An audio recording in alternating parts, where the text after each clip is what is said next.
Crispy बनता है और लगती हैं और बड़ी अंदर तक पकी हुई होती हैं।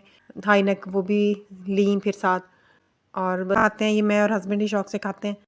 ग्रेवी में चिकन टेबल पे लगा दिए थे और अब बस उनके लिए मैं और उस पे फूलों की बारिश करने लगे हुए थे। यहाँ पर ऑयल डाल के तो मसाला मैंने पकने के लिए रख और ये देखें कितने ज़बरदस्त बन गए। बिस्मिल्लाहिर्रहमानिर्रहीम, अस्सलाम वालेकुम। क्या हाल है आप सबका? होपफुली आप सब ठीक ठाक होंगे, खुश होंगे अपनी फैमिलीज़ के साथ। तो जी आज का व्लॉग मैं रात से स्टार्ट कर रही हूँ और ये मैं हस्बैंड और बच्चे जा रहे थे मार्केट, बच्चों के लिए कुछ विंटर की शॉपिंग करनी थी और कुछ अपर्स लेने थे, उनके कुछ ट्राउज़र लेने थे और बस इस तरह की हाई नेक वगैरह कुछ इस तरह की चीज़ें लेनी थी बच्चों की। तो बस यहाँ पर हम पसंद करने लगे हुए थे। बच्चों के स्कूल के लिए भी यूनिफ़ॉर्म के साथ पहनने के लिए भी थी हाई नेक, वो भी लीन फिर साथ और बस ये थोड़ी सी शॉपिंग करने के बाद फिर हम ड्रैगन वॉक आ गए। ये एक अच्छा रेस्टोरेंट है चाइनीज़ फूड का। तो बस यहाँ से फिर हमने फिंगर फ़िश ली बच्चों के लिए और अपने लिए चाइनीज़ राइस और ग्रेवीज़ ये पैक करवा लिया था, वहाँ नहीं हमने खाया था। तो और बच्चों ने फिंगर फ़िश रास्ते में आते हुए खा ली क्योंकि लेट काफ़ी हो गए थे, तो फिर बच्चों को भूख लग गई थी। और चाइनीज़ राइस बच्चे नहीं शौक से खाते हैं, ये मैं और हस्बैंड ही शौक से खाते हैं। ग्रेवी में चिकन मंचूरियन था और चिली चिकन ड्राई था और बोनलेस फ़िश के साथ ग्रेवी थी और ये तीनों ही बड़ी अच्छी थी। इनका चाइनीज़ फूड बहुत अच्छा होता है, तो अक्सर हम वहीं से ही लेते हैं। अच्छा, उसके बाद फिर मैंने मूली के पराठे सुबह बनाने थे, तो फिर मेरा था कि मैं रात को ही इसकी प्रिपरेशन करके तो फिर सो जाऊँगी क्योंकि बच्चों ने भी फिर स्कूल जाना होता है, उनका लंच बनाना और फिर वो मुश्किल हो जाती है कि सुबह फिर सारा करें, तो मैं थोड़ा रात को ही प्रिपेयर कर लेती होती हूँ।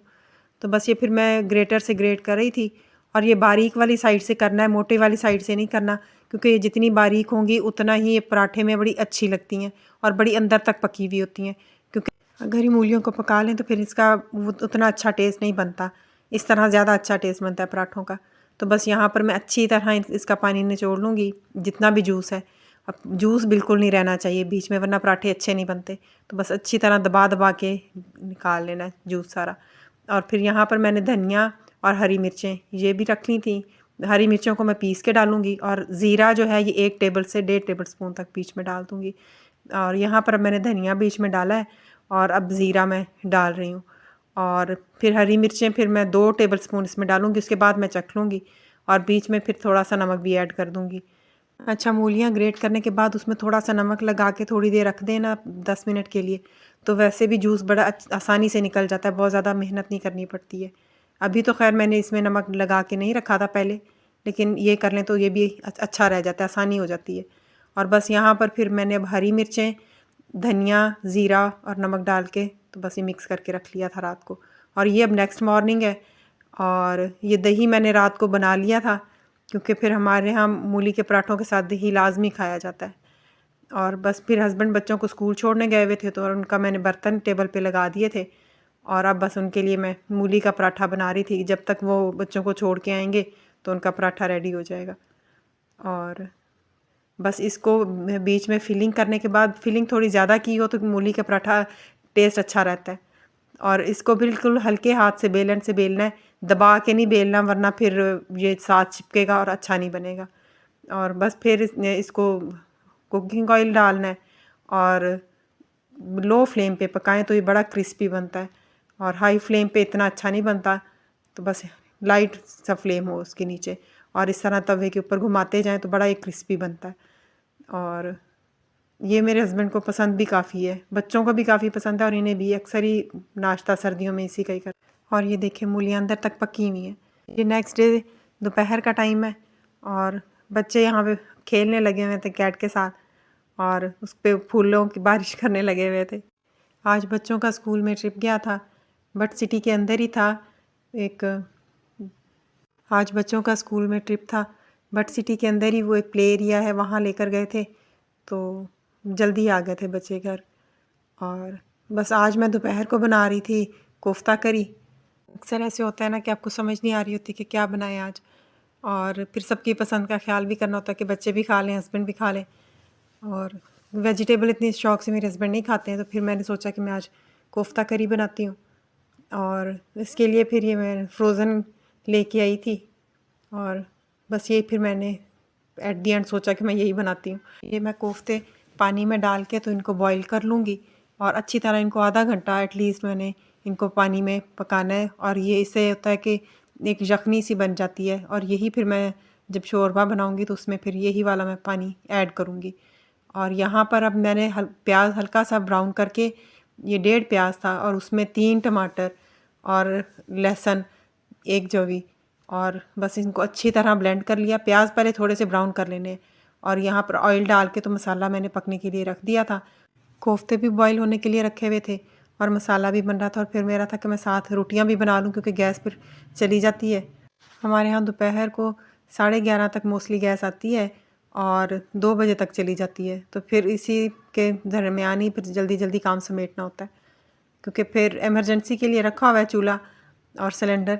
लेकिन फिर मुझे आदत यहाँ पर काम करने की है तो वो फिर मुझे मुश्किल लगता है कि वहाँ पे किया जाए। किचन के स्टोर में रखा हुआ है एक स्टोव और सिलेंडर के साथ अटैच करके। लेकिन ज़्यादातर मेरा होता है कि चाय वगैरह बनानी है, छोटा मोटा काम है और गैस नहीं है तो वो मैं उस पर कर लेती होती हूँ। और मेन काम मेरा इसी चूल्हे पे होता है क्योंकि मुझे खड़े होके करने की आदत ज़्यादा है, तो वो फिर उस पर नहीं फिर मैं इतना करती। और यहाँ पर मैं रोटियों को भी बटर लगा रही थी क्योंकि बच्चे और हस्बैंड जो हैं वो शौक़ से खाते हैं, और अपने लिए नहीं मैं बटर लगाती क्योंकि मुझे फिर वो हैवीनेस ज़्यादा फ़ील होती है। और बस बच्चों को और हस्बैंड को मैं बटर के साथ देती हूँ। और बस अब इसको मैं अब हॉट पॉट में रख दूँगी ताकि रोटियाँ गर्म रहें।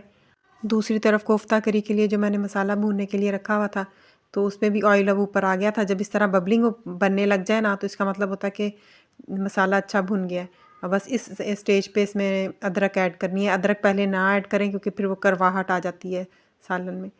और बस फिर अदरक को डालने के बाद भी फिर मैं 2-3 मिनट इसको अच्छी तरह भूनूँगी। और जितना सालन का टेस्ट है ना वो सारा मसाला अच्छा भुना हो तो उससे बनता है। और अगर मसाला अच्छा ना बने तो फिर सालन का सारा वो टेस्ट ख़राब हो जाता है। तो बस फिर ये मसाला भूनने के बाद मैंने इसमें जो कोफ्ते बॉईल करके रखे थे वो डाल दिए और बस हल्की आंच पे अब मैं इसको 20 से 25 मिनट के लिए रख दूँगी। और अब थोड़ी सी मैंने हरी मिर्चें भी बीच में साबुत ऐड कर दी थी। और फिर अब मैं इसमें थोड़ी सी काली मिर्च हाफ़ टी स्पून के बराबर और गरम मसाला भी हाफ़ टी स्पून ये ऐड कर दूँगी। और थोड़ा सा मैंने इसमें शामिल किया था सूखा धनिया पाउडर में, वो भी थोड़ा सा बीच में डाला था, उससे भी ग्रेवी में बड़ा अच्छा टेस्ट आता है। और ये देखें कितने ज़बरदस्त बन गए। अच्छा, मैं यहाँ पर इतनी ही ग्रेवी रखूँगी क्योंकि हमारे यहाँ इतना ही पसंद किया जाता है, ज़्यादा गाढ़ी नहीं पसंद करते। अच्छा, ये मैं मार्केट से रुमाल लेके आई थी रोटियों के, और ये बड़े अच्छे थे और इनका स्टफ़ भी काफ़ी मोटा था। और बस इनको यूज़ करने से पहले मैं वॉश कर लूँगी और बस इनको पानी में भिगो के और थोड़ा सा बीच में सर्फ़ डाल के तो बस थोड़ी देर के लिए मैंने इनको भिगोया था और उसके बाद इसको अच्छी तरह वॉश कर लिया था। कई दफ़ा ऐसे होता है कि हम जितना काम जल्दी करने की कोशिश कर रहे होते हैं ना उतना ही वो लेट हो रहा होता है। और मैंने साथ दूध उबलने के लिए भी रखा हुआ था और उस पे आँच भी मैंने तेज़ की हुई थी, और जब मैं रुमाल धो रही थी तो उतनी देर में दूध उबल गया।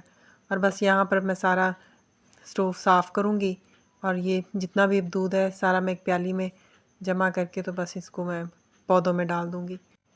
ये मैं अब इवनिंग में बना रही थी सैंडविचेस। ये पैटीज़ जो हैं ये मैंने चिकन और आलू को बॉईल करके और मैश करके उसमें नमक, काली मिर्च और थोड़ी सी सब्ज़ मिर्च और बस उसको अच्छी तरह मिक्स करके इस तरह कबाब बना के तो फ्रीज़ कर लेती हूँ। और फिर ये बर्गर बच्चों को बना कर देने हो या फिर सैंडविचेस, उसमें बड़े अच्छे इनका टेस्ट आता है। और बस यहाँ पर मैं ब्रेड के ऊपर मायोनीज़ और केचप लगाऊंगी और प्याज रखूँगी ऊपर। और उसके बाद ये पैटीज़ जो मैंने चिकन बॉईल करके और आलू बॉईल करके बनाए हुए हैं ये ऊपर इनके रख दूँगी। अच्छा, इसको फिर नॉन स्टिक पैन पे हल्का सा सेक लेना है दोनों तरफ से। बच्चों को तो मैंने पैन में इस तरह सेक के बना कर दिए थे और हस्बैंड को फिर मैंने सैंडविच मेकर में बना कर दिए थे क्योंकि उनको बिल्कुल भी ऑयल नहीं चाहिए था। और पैन में सेकते हुए 1-2 ड्रॉप तो ऑयल लगाना पड़ता है। और अच्छा, इन पैटीज़ में जितना चिकन लेना है उससे हाफ़ क्वांटिटी में आलू बीच में ऐड करने हैं। और ये बड़े अच्छे बच्चों को बड़े पसंद आते हैं, बड़े लाइट से होते हैं। और बस ये फिर मैंने बच्चों को इवनिंग में ये बच्चों ने भी यही खाया था और हस्बैंड ने भी यही खाया।